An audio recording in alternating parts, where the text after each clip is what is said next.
Queridos, estamos iniciando hoje uma nova série de mensagens.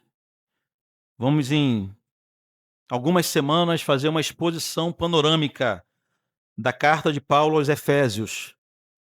Nós já fizemos essa série há 4 anos, mas nós achamos necessidade de retornar à carta aos Efésios e perceber mais aplicações práticas para a nossa vida. Hoje nós vamos lidar com um tema extremamente difícil. E eu, de antemão, eu peço a você que tenha muita paciência. Se você inicialmente não concordar com o que será dito, eu peço que você faça uma oração ao Senhor para que o seu coração se submeta não às minhas palavras, mas às palavras de Deus. Vamos lidar com questões controversas aqui, e na verdade eu nem sei por que são tão controversas, já que o texto, você vai ver que é tão claro, é nítido. O texto não deixa margens para dúvidas. Então nem sei de onde tirar o debate. Mas eu sei que é um debate que há nesse tema, nesse assunto, mas vamos orar para que o Senhor nos ilumine. Efésios capítulo 1, vamos ler do versículo 1 ao versículo 14. O tema da nossa exposição é a Igreja de Cristo, eleita, viva e santa. Hoje, em Efésios 1, o tema dessa mensagem é um povo eleito. Efésios 1, do 1 ao 14. Todos acharam? Diz assim a santa palavra de Deus. Paulo, apóstolo de Cristo Jesus, por vontade de Deus, aos santos que vivem em Éfeso e fiéis em Cristo Jesus. Graças a vós outros e paz da parte de Deus, nosso Pai, e do Senhor Jesus Cristo. Bendito Deus e Pai do nosso Senhor Jesus Cristo, que nos tem abençoado com toda sorte de bênçãos espirituais nas regiões celestiais em Cristo, assim como nos escolheu nele antes da fundação do mundo, para sermos santos e irrepreensíveis perante ele. E em amor nos predestinou para ele, para a adoção de filhos por meio de Jesus Cristo, segundo o beneplácito de sua vontade. Para o louvor da glória de sua graça, que ele nos concedeu gratuitamente no amado, no qual temos a redenção pelo seu sangue, a remissão dos pecados segundo a riqueza da sua graça, que Deus derramou abundantemente sobre nós em toda sabedoria e prudência, desvendando-nos o mistério da sua vontade, segundo o beneplácito que propusera em Cristo, de fazer convergir nele, na dispensação da plenitude dos tempos, todas as coisas, tanto as do céu como as da terra.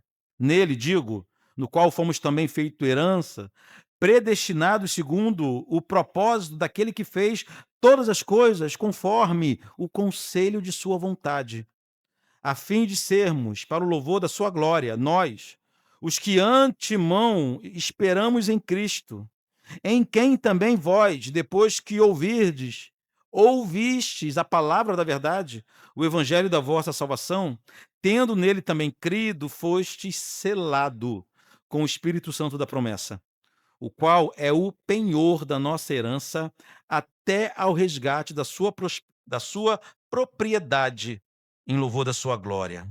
Amém. Pai amado, estamos diante de um texto difícil, mas esse texto se torna difícil por causa de nossa arrogância, de nosso orgulho, de nosso pecado. Nós clamamos agora pela atuação do Espírito Santo, nos fazendo entender de forma clara a tua palavra revelada. Que ninguém saia desse lugar confuso, pelo contrário, que saiamos todos daqui edificados, consolados, exortados e mais confiantes na obra realizada por Deus em favor de cada um de nós. Em o nome de Jesus. Amém. Quando o apóstolo escreveu essa carta, ele estava em sua primeira prisão em Roma. Já falamos muito sobre essa primeira prisão de Paulo. Desde sua prisão lá em Jerusalém até ele chegar em Roma, Passaram-se 3 ou 4 anos de intenso sofrimento. Mas foi nesse contexto de prisão, de cansaço, de dor, que Paulo escreveu as cartas aos Filipenses, aos Colossenses, a Filemon e a carta que lemos hoje, que iniciamos hoje, a carta aos Efésios. São as cartas da prisão. Efésios é uma carta diferente de muitas outras, porque normalmente o apóstolo escrevia cartas para tratar de problemas das igrejas, para resolver alguma situação, algum problema doutrinário ou até de relacionamento dentro das igrejas. Aos Efésios, não. Pelo menos não nesse momento. Nesse momento, Efésios era uma igreja reconhecida por sua doutrina, por seu amor, pela forma como os irmãos louvavam e uniam-se juntamente, sendo fiéis à palavra de Deus. Por isso, para essa igreja saudável, Paulo escreve uma carta tratando somente de doutrinas, não de problemas. E as doutrinas que Paulo ensinou aos Efésios eram muito importantes, não só para eles, mas para todos nós. E se todo cristão tivesse apreço por essa carta, muita confusão teológica iria ser desfeita, ou não existiria. Vamos à exposição? Já no início da carta, depois de uma rápida saudação, Paulo escreveu um dos trechos mais bonitos da Sagrada Escritura. Essa parte do primeiro capítulo, que vai do versículo 3 ao versículo 14, irmãos, é uma imersão à doutrina da salvação. O apóstolo forneceu detalhes preciosos sobre a doutrina da salvação. Porém, o mais importante desse trecho da carta é que Paulo detalhou a ação de cada uma das 3 pessoas da Santa Trindade na nossa salvação. Sim, a salvação que nos alcançou é uma obra maravilhosa, uma obra espetacular que foi realizada pela Trindade Santa. Deus, Pai, trabalhou para a nossa salvação. Deus, Filho, trabalhou para a nossa salvação. E Deus, Espírito Santo, trabalhou para a nossa salvação. E Paulo, ele detalha nesse trecho que nós lemos a ação de cada um deles para que nós estivéssemos aqui hoje. Olha que maravilha. Em primeiro lugar, Paulo destacou a obra de Deus. A obra de Deus Pai na salvação de pecadores. A obra de Deus Pai em favor de crentes. A obra de Deus Pai foi tão maravilhosa que antes de mencioná-la, antes de explicá-la, Paulo primeiro louvou a Deus, cantou um hino ao Senhor. É como se, em vindo na cabeça de Paulo o que ele iria falar sobre a obra de Deus, ele foi movido, antes de tudo, a adorar a Deus, mesmo antes de mencionar sua obra. Aí por isso que no versículo 3 diz assim: bendito o Deus e Pai do nosso Senhor Jesus Cristo. Paulo adora o Senhor. Bendito é o Senhor.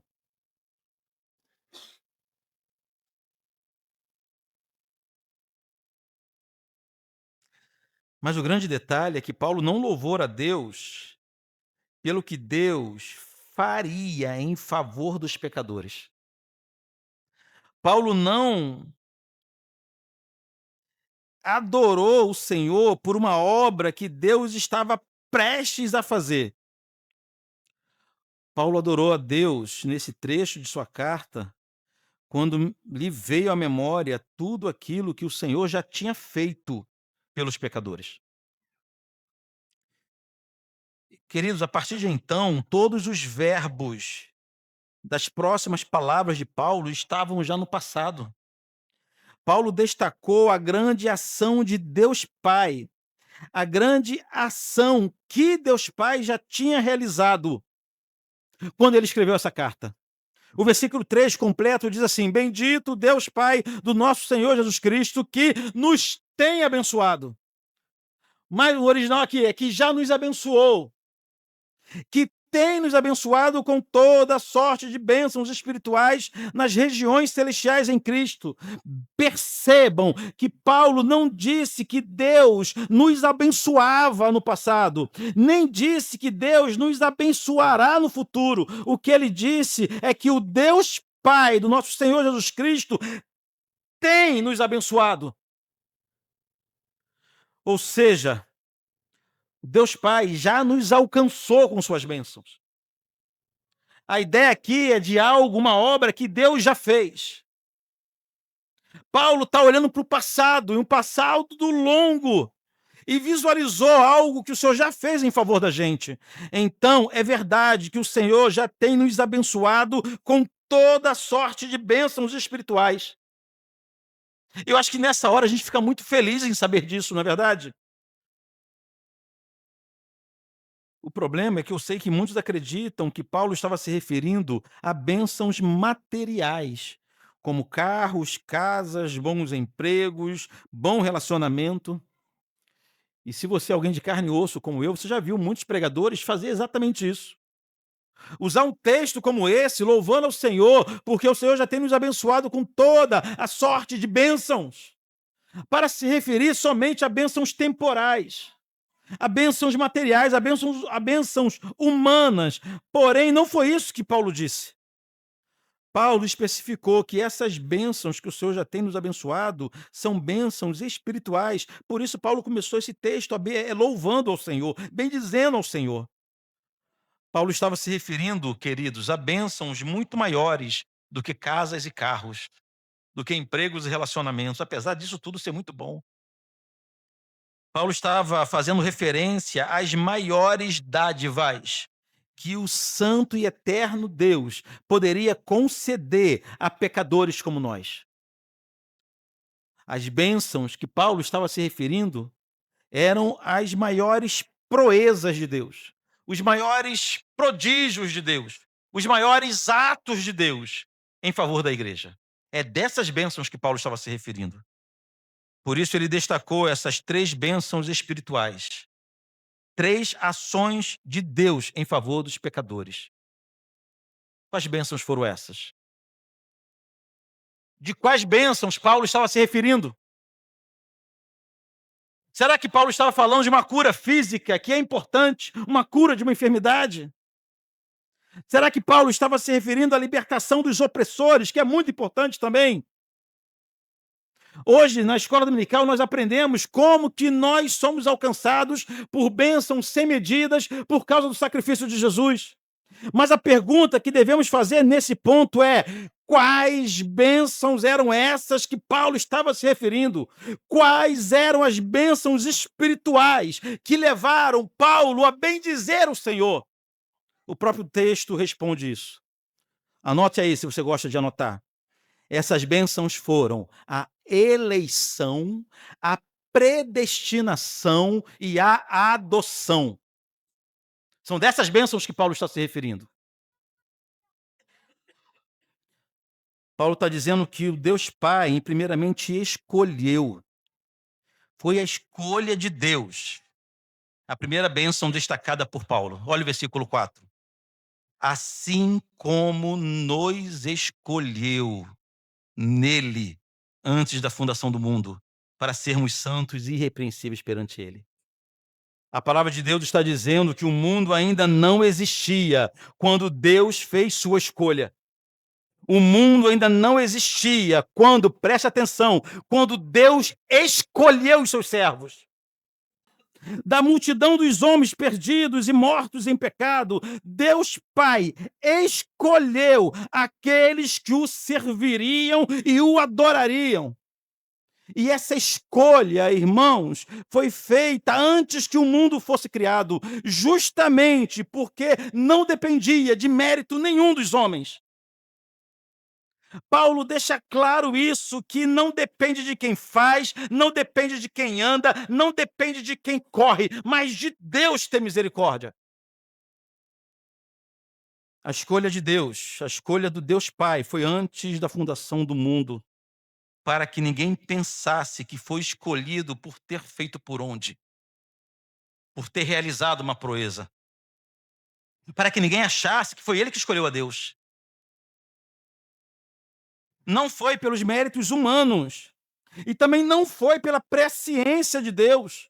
Uns argumentam que Deus, com sua presciência, viu de antemão quem aceitaria Jesus, e então os escolheu.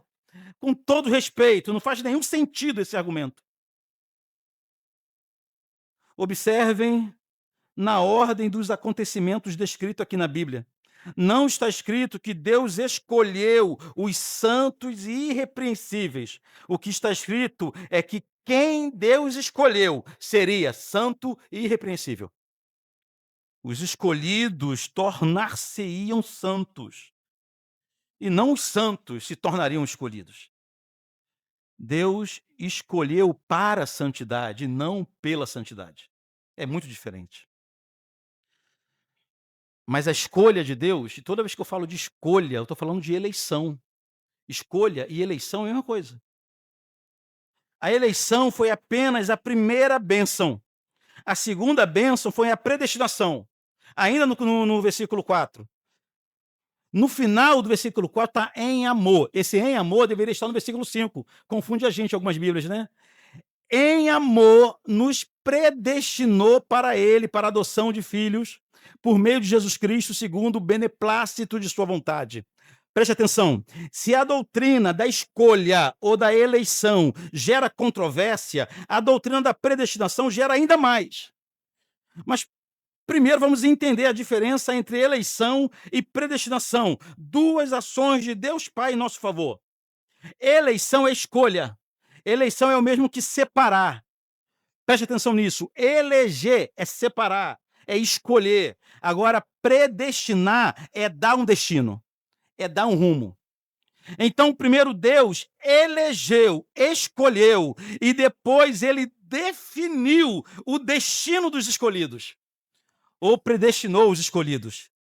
Da multidão dos seres humanos mortos em pecados e condenados ao juízo, Deus Pai, por divina misericórdia, escolheu alguns, livrando-os da condenação. Isso é eleição, é separar os escolhidos. Agora, predestinação é dar um destino aos escolhidos, é definir o futuro daqueles que ele escolheu. É uma pergunta. E qual foi o destino definido para os eleitos? Que rumo, que destino Deus deu para aqueles que ele escolheu? A resposta é: para ele mesmo. O texto diz: nos predestinou para ele. Os eleitos passam a ser propriedade de Deus. Deus destinou os eleitos para si próprio. Mas como que isso é possível? Como que pecadores irremediáveis como eu e você podem passar a pertencer ao Deus que é todo santidade? Como? A resposta encontramos na terceira bênção que Deus Pai realizou em nosso favor. A primeira bênção que Paulo se refere é a eleição. A segunda é a predestinação. Mas como isso pode acontecer? Paulo nos dá a resposta nos apresentando a terceira bênção, que é a adoção.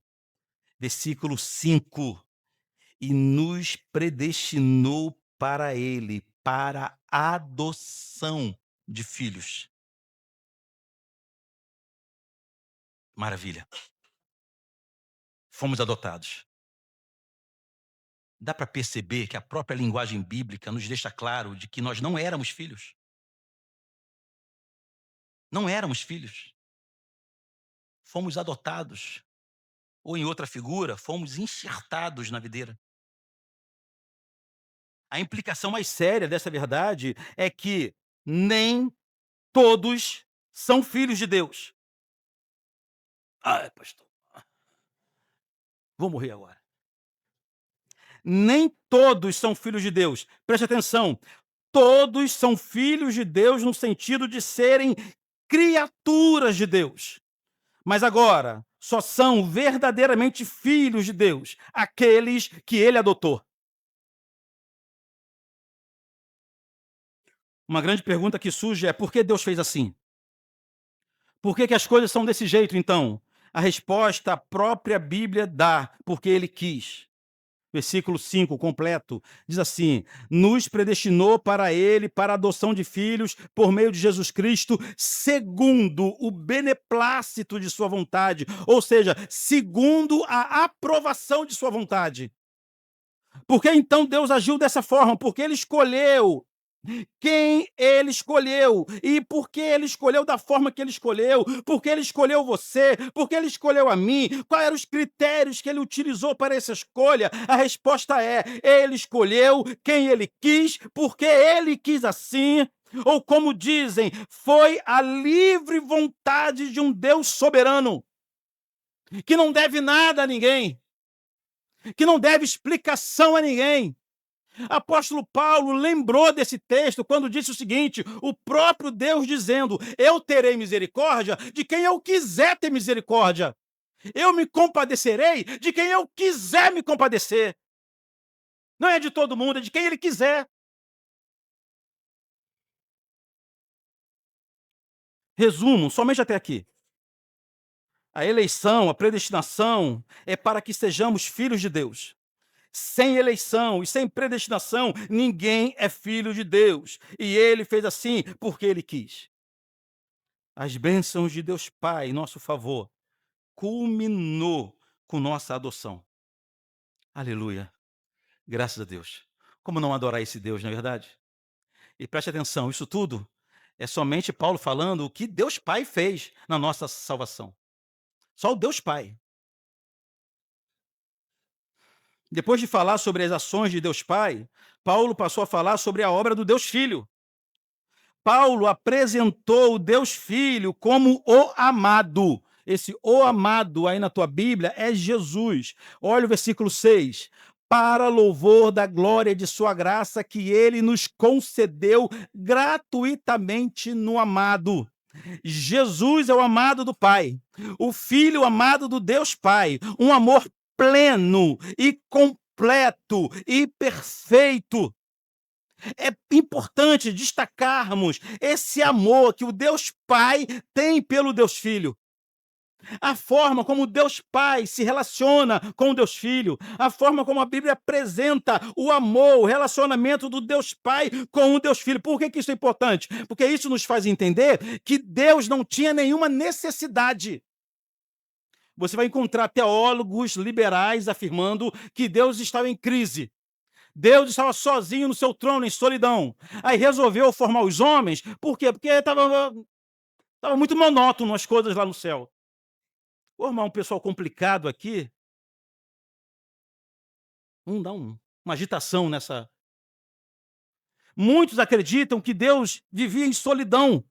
Por isso criou o homem com liberdade, para ter um relacionamento com ele de forma que ele não tinha. A Bíblia não nos dá margem para isso. O que a Bíblia nos deixa claro é o amor perfeito que sempre houve entre o Pai, o Filho e o Espírito. Um completa o outro. Um satisfaz o outro. Nenhum deles tem necessidade. Nós temos necessidade. Eles não têm necessidade alguma. Por isso que ele é o amado. Aqui no versículo 6, Paulo afirmou que a salvação foi concedida aos eleitos gratuitamente através do amado. Paulo, então, passou a citar as bênçãos que a igreja recebe de Deus através do amado, através de Jesus. As obras agora de Jesus. Já falamos da obra de Deus em nossa salvação. Agora ele vai falar das obras de Cristo. A primeira bênção, a primeira ação de Jesus em nosso favor, descrito pelo apóstolo, é a redenção. Enquanto o Pai elegeu, predestinou e adotou, Cristo entra nessa história nos redimindo, versículo 7. No qual, no amado, está falando do amado, né? No qual temos a redenção pelo seu sangue, a remissão dos pecados, segundo a riqueza da sua graça, que Deus derramou abundantemente sobre nós em toda sabedoria e prudência. Então, queridos, o Deus Pai elegeu e predestinou e adotou. Agora o Deus Filho redimiu, nos trouxe redenção. E o que é redenção? A grosso modo dizendo, redenção é a libertação obtida através de um pagamento. Redenção é libertação obtida pelo pagamento de um resgate. A ideia é de um escravo que se vê livre, porque alguém foi e pagou por sua liberdade, ou seja, um redentor. Esse é o redentor. Foi exatamente o que aconteceu conosco. Éramos escravos do pecado, irreversivelmente condenados, mas tivemos um redentor que pagou por nossa liberdade. A nossa redenção foi feita pelo sangue de Cristo na cruz do Calvário. Aqui no verso 7 também aprendemos que em Jesus temos a remissão dos pecados, ou seja, somos libertos de nossos pecados e da principal consequência deles, que é a condenação eterna longe do Pai. Notem, queridos, que Paulo ainda estava se referindo aos escolhidos. Então, nesse ponto, Paulo está afirmando que essa obra de redenção é para e somente para aqueles que Deus escolheu. Ou seja, o sangue derramado na cruz do Calvário não foi para toda a humanidade de forma indiscriminada. Senão, para muitos, o sangue teria jorrado em vão, seria sangue desperdiçado. Não há uma única gota do sangue precioso que tenha sido derramado em vão.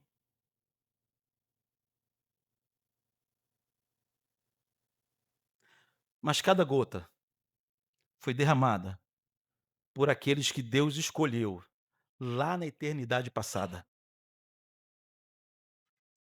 Ainda falando da participação do Filho na salvação, Paulo diz que em Jesus temos esclarecimento. Pastor, esse negócio está muito obscurecido para mim, então tome cuidado. Versículo 9. Desvendando-nos o mistério da sua vontade, segundo o seu beneplácito que propusera em Cristo, de fazer convergir nele, na dispensação da plenitude dos tempos, todas as coisas, tanto as do céu como as da terra.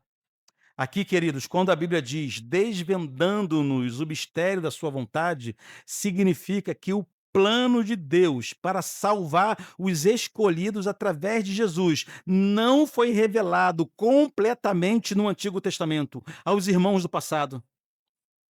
O plano de Deus foi sendo descortinado ao longo dos séculos e exposto publicamente em Jesus. O plano de Deus era de exaltar seu Filho, o amado, sobre toda a criação. E também o plano de Deus era que a criação se reconciliasse com Ele através do seu Filho amado. Esse plano todo a gente só sabe agora. Os irmãos do passado não sabiam disso. Eles foram salvos na esperança do Messias que havia de vir. Hoje não. Hoje nos foi revelado à igreja o plano completo. Desvendando-nos o mistério de sua vontade. Paulo segue falando do Deus Filho. Estamos falando do Deus Filho. Versículo 11. Nele, digo, no qual fomos também feitos herança, predestinado segundo o propósito daquele que faz todas as coisas conforme o conselho de sua vontade. Olha ele ratificando a ideia que eu já falei aqui. Por que ele fez assim? Fez assim porque quis. Versículo 12. A fim de sermos para o louvor da sua glória, nós, os que de antemão esperamos em Cristo. Aqui a igreja é chamada de herança de Deus. Herança no sentido de fruto final, de consequência final de sua obra, ou seja, no final de todas as coisas, Deus, Pai, por obra de Cristo, por obra do Deus Filho, receberá a igreja para viver para sempre como sua herança. Que maravilha essa visão. E por que Deus receberá a igreja para sua herança? Por causa da obra do Deus Filho. Depois de falar da obra do Deus Pai e da obra do Deus Filho, Paulo passou a escrever sobre a obra do Espírito Santo nesse processo de salvação do crente. Há muito que se falar sobre o Espírito Santo. É com tristeza que afirmo que há muita confusão em relação à pessoa e à obra do Espírito Santo, justamente por falta de empenho na leitura bíblica. Muitos limitam a obra do Espírito Santo a algumas manifestações, a algumas sensações, enquanto que, biblicamente, o Espírito Santo tem uma obra muito mais importante, mais valiosa do que essas. A palavra de Deus afirma que o Espírito Santo é Deus. E ele sempre agiu poderosamente na história, fornecendo dons, capacitando homens, convencendo pecadores, consolando aflitos, avivando o povo e conduzindo a igreja. Enfim, sem a ação poderosa do Espírito Santo, não haveria sequer igreja no mundo. Só existimos porque o Espírito Santo age poderosamente. A descida do Espírito Santo em Pentecostes foi o registro de nascimento da igreja.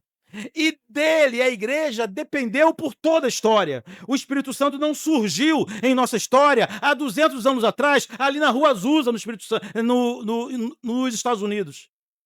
A ideia que alguns passam é que o Espírito Santo esteve oculto, escondido, ao longo de quase 2000 anos, e somente agora ele está trabalhando. Sem o Espírito Santo, sequer haveria igreja. Sem o Espírito Santo, não haveria um único cristão.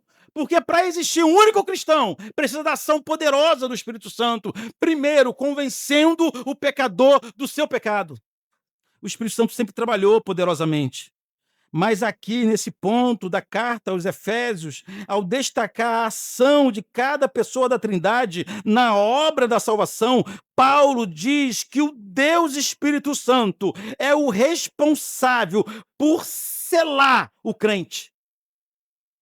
Enquanto Deus Pai elege, predestina e adota, o Deus Filho redime, o Deus Espírito Santo sela. Olha o versículo 13 e o 14.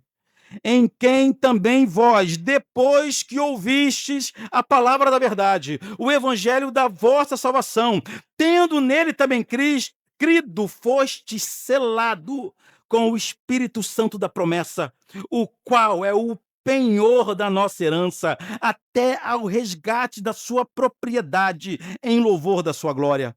Veja bem isso. O Deus Pai elegeu e predestinou e adotou. O Deus Filho redimiu os eleitos do Deus Pai. E o Deus Espírito Santo põe um selo nos eleitos, sela os eleitos. E o que isso significa? O selo do Espírito Santo tem algumas finalidades.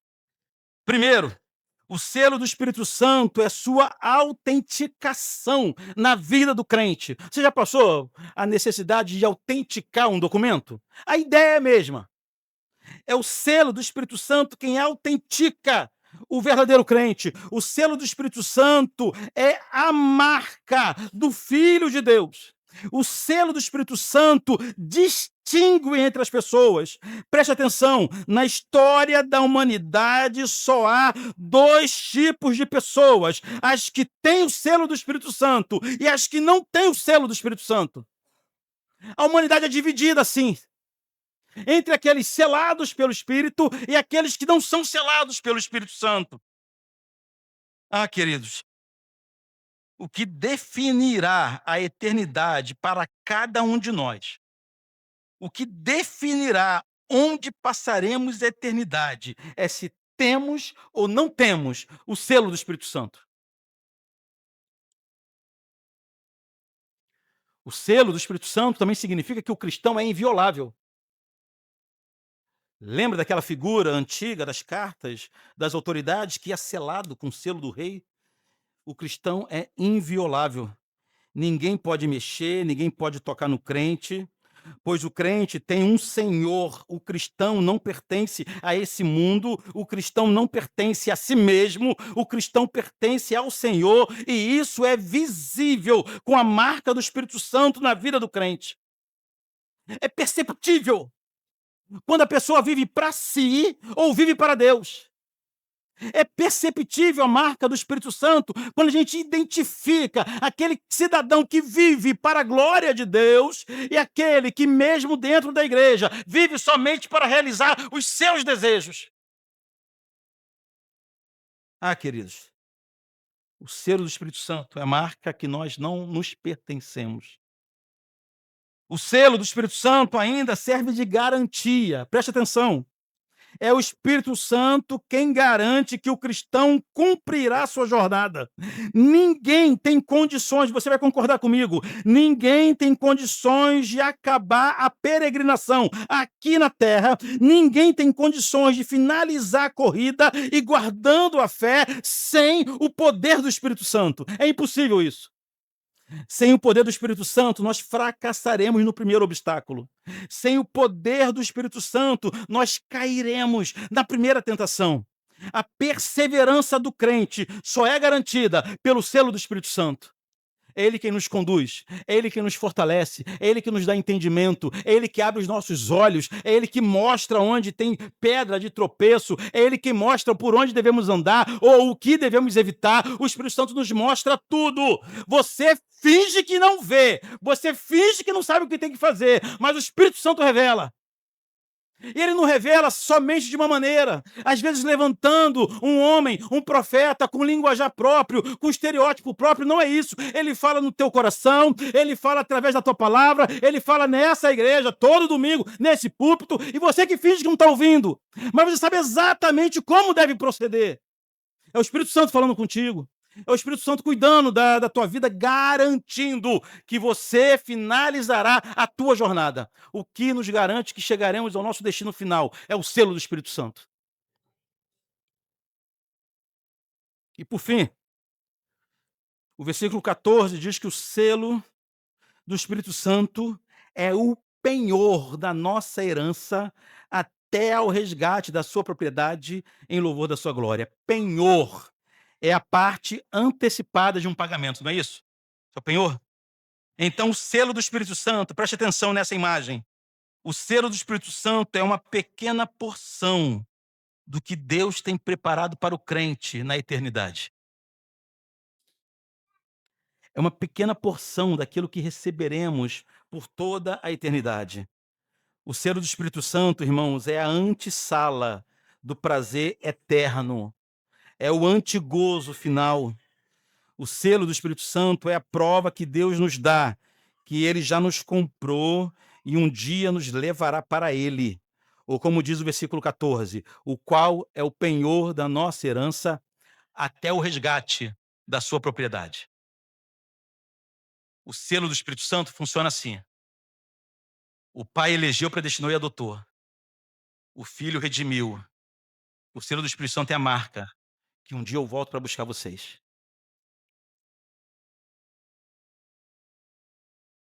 Você consegue imaginar a ideia de Deus marcando alguém e a perdendo de vista depois? Você consegue conceber a ideia de Deus marcando alguém com o Espírito Santo? E essa pessoa não entrando nos portões da eternidade para viver ao lado de Deus? Não há perdas em Deus. Deus não se confunde. Deus não erra em sua escolha. E quando que esse selo acontece? Segundo o texto, é no ato da verdadeira conversão. Não é uma segunda bênção. Que me perdoe. Quem pensa ao contrário. Não é uma segunda bênção. Olha o que o texto diz no versículo 13. Em quem também vós, depois que ouvistes a palavra da verdade, o evangelho da vossa salvação, tendo nele também crido, fostes selado com o Santo Espírito da promessa. O texto aponta para duas ações concomitantes, duas ações que acontecem ao mesmo tempo. Quando o pecador ouve e crer, é selado pelo Espírito Santo.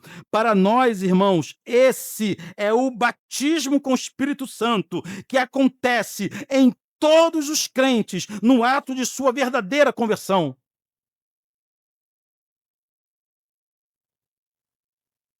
Todos os salvos são batizados no Espírito. Todos os verdadeiramente convertidos são batizados no Espírito. E assim termina o texto de hoje. Um belo texto que Paulo explicou aos Efésios como que cada pessoa da Trindade trabalhou ativamente na salvação de pecadores.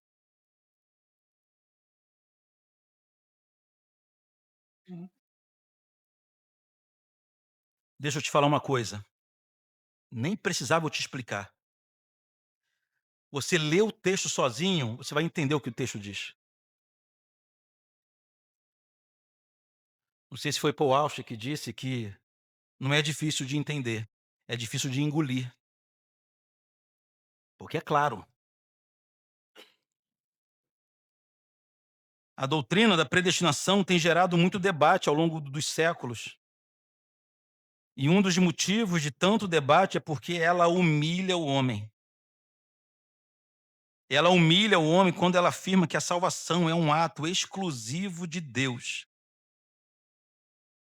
Porém, queridos, muita confusão é gerada também justamente por não conhecerem o que a Bíblia diz sobre o assunto. Hoje vimos apenas no primeiro capítulo, na metade do primeiro capítulo de Efésios, que toda a obra de salvação é de Deus, desde a escolha até a chegada no céu. Você, nesse texto, você encontrou algum momento Paulo falando, aí então o homem entra com, aí então se o homem quiser, aí então chega o momento que vai levantar a mão, aí então o pastor faz um apelo. Não tem isso no texto. A Bíblia é repleta de provas de que Deus é o Senhor que governa todas as coisas soberanamente, inclusive a nossa salvação. Eu vou ler apenas alguns salmos, alguns textos, você pode anotar. Salmo 139:16, olha o que diz. Os teus olhos me viram a substância ainda informe, e no teu livro foram escritos todos os meus dias, cada um deles escrito e determinado, quando nenhum deles havia ainda. Claro, Atos 13:48, um dos meus textos preferidos. Paulo estava pregando em sua viagem missionária. Olha o que diz o texto. Os gentios, não é mais judeus, os gentios, ouvindo isto, regozijaram-se e glorificavam a palavra do Senhor. Preste atenção. E creram todos os que haviam sido destinados para a vida eterna.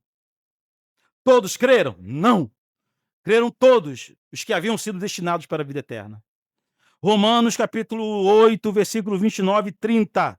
Já lemos isso hoje pela manhã na EBD. Olha a sequência dos acontecimentos. Romanos 8, 29 e 30. Porquanto os que de antemão escolheu, também os predestinou para serem conforme a imagem do seu filho, a fim de que ele, o filho, seja o primogênito dentre muitos irmãos. E aos que predestinou, a esses também chamou.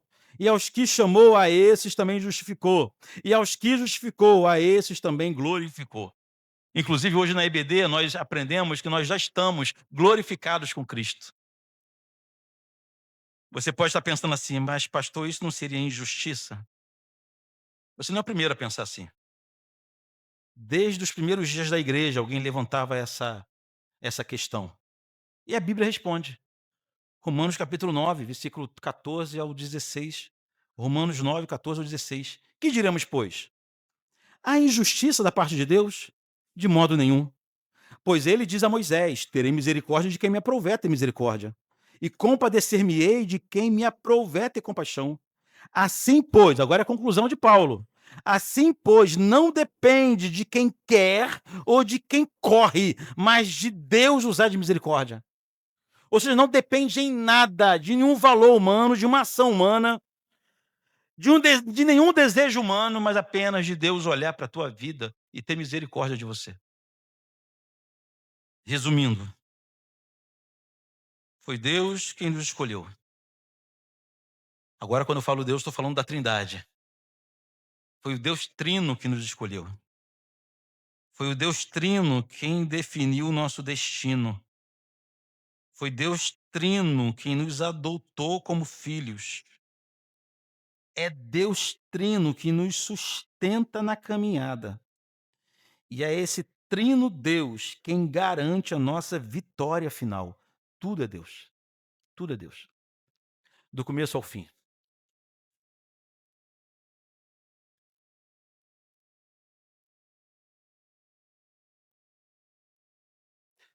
Jonas não acreditava nisso. Jonas acreditava que ele poderia intervir na história, simplesmente se negando a pregar a um grupo de pecadores. Jonas sabia que Deus salvaria vidas arrependidas em Nínive, mas Jonas não queria dividir o céu com nenhum deles. Foi preciso passar por todo o processo que você conhece, a história de Jonas. E lá no ventre da baleia, Jonas faz uma oração. E o final, a última frase da oração de Jonas, resume toda a teologia do seu livro. A salvação pertence ao Senhor. Não pertence a ele, não pertence ao pregador, nem ao missionário. A salvação pertence ao Senhor. Preciso terminar com algumas aplicações.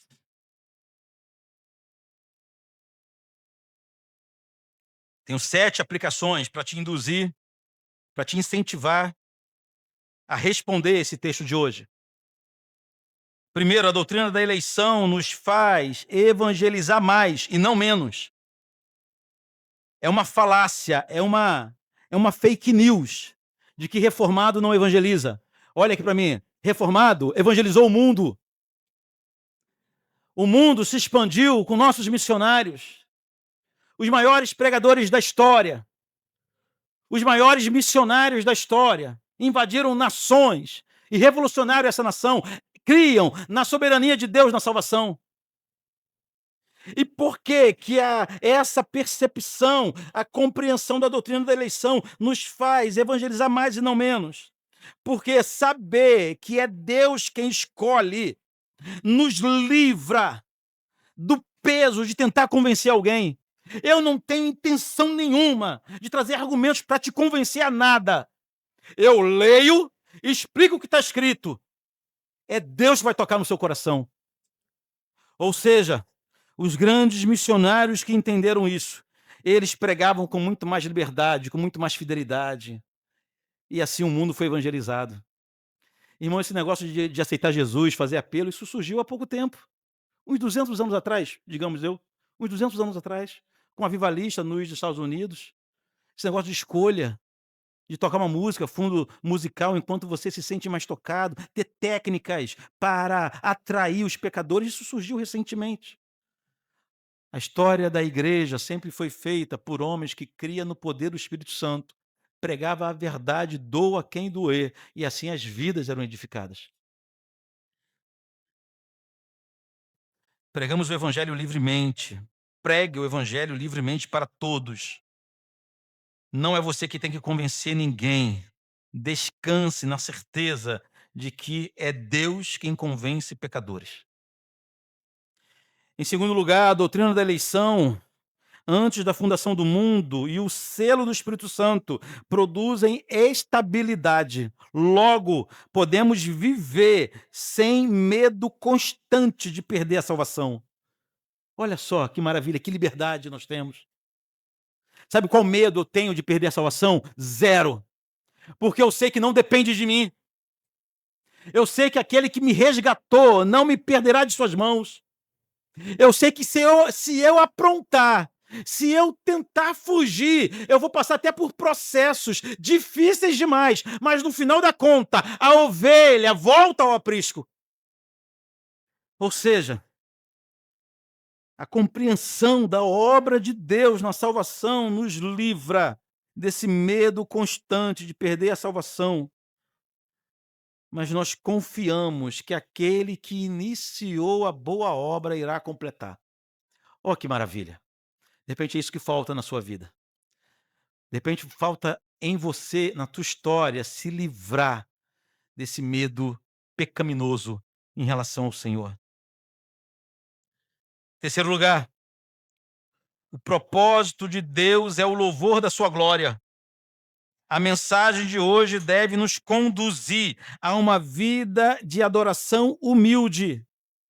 reconhecendo que a salvação não se baseia por méritos humanos, mas, como o texto diz, no beneplácito de sua vontade ou na aprovação de sua vontade, o que elimina de nós toda a nossa arrogância espiritual.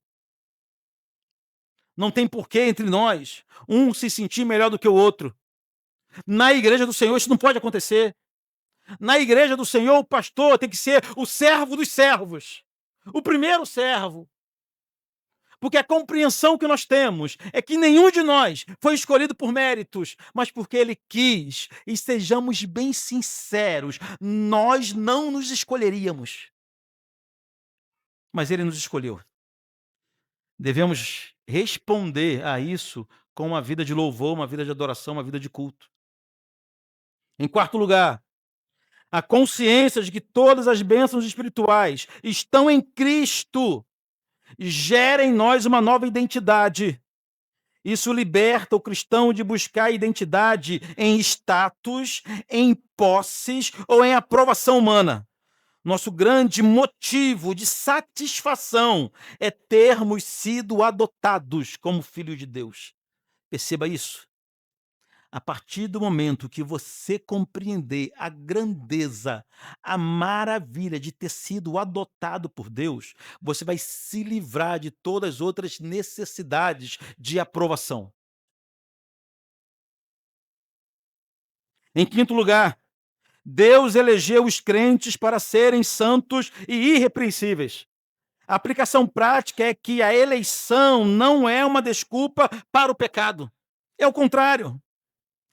A eleição é o maior incentivo para buscarmos uma vida de santidade, em amor, como resposta ao que o Senhor fez por nós.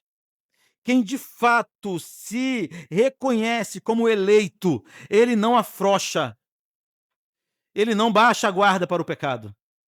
É uma confusão que há desde o início da igreja também. Quer dizer que agora vamos fazer ocasião da graça para dar ocasião ao pecado? Paulo fala, não. É o contrário. Aquele que tem a compreensão que foi escolhido, que foi alcançado pela graça de Deus, esse terá um coração muito mais devoto.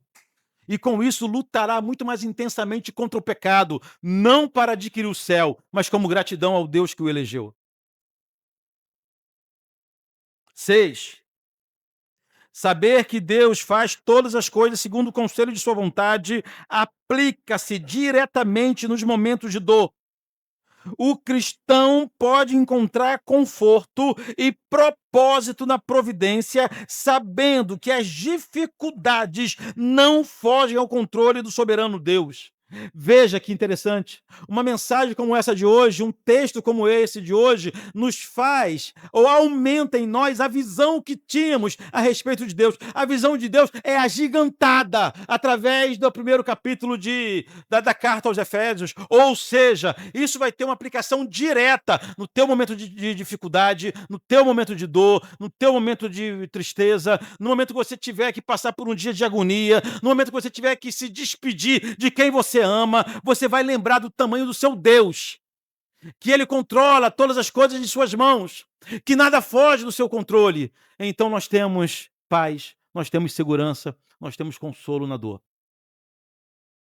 E por fim, essa doutrina deve nos colocar de joelhos. Quem conhece a doutrina da eleição e predestinação e adoção e se torna pessoa arrogante é porque não conheceu direito. Porque ao nos depararmos com um texto como o de hoje, ao saber que fomos escolhidos por Deus, mesmo sendo nós quem somos, não pode gerar nenhum orgulho, nenhuma soberba em nós, pelo contrário. Conhecer bem a doutrina da eleição deve nos fazer andar prostrados diante do Senhor, conscientes que não éramos sequer para estarmos aqui, mas Ele nos escolheu por sua graça, nos amou primeiro e por isso estamos aqui. Amém? Feche seus olhos. Pessoal da música, vem me ajudar, por favor. Pai amado, hoje estamos lidando com verdades difíceis de engolir. Mas Deus, como que a tua palavra é clara, é óbvia, é cristalina? Queremos primeiramente reconhecer que o pecado que há em nós nos impede de nos submeter à tua palavra. Nos impede de reconhecer plenamente o que o Senhor disse através da tua palavra. Faz-nos lembrar que essas não são palavras de Paulo, não são minhas palavras, mas são palavras de Deus. Que a tua palavra venha suplantar a nossa vontade, que a tua palavra venha vencer a nossa compreensão errada, que a tua palavra venha nos convencer do caminho da verdade, que saiamos daqui hoje não com confusão, mas com coração grato, aos pulos, em festa, porque mesmo sendo quem somos, o Senhor nos alcançou por pura graça e misericórdia. Te louvamos por teu trabalho em nosso favor, Deus Pai, nos escolhendo, elegendo, predestinando, nos adotando como filho. Te louvamos pela obra maravilhosa do Deus Filho que nos comprou e pagou o preço dos nossos pecados. E te louvamos pela obra excepcional do Espírito Santo, nos selando, garantindo assim o nosso triunfo final.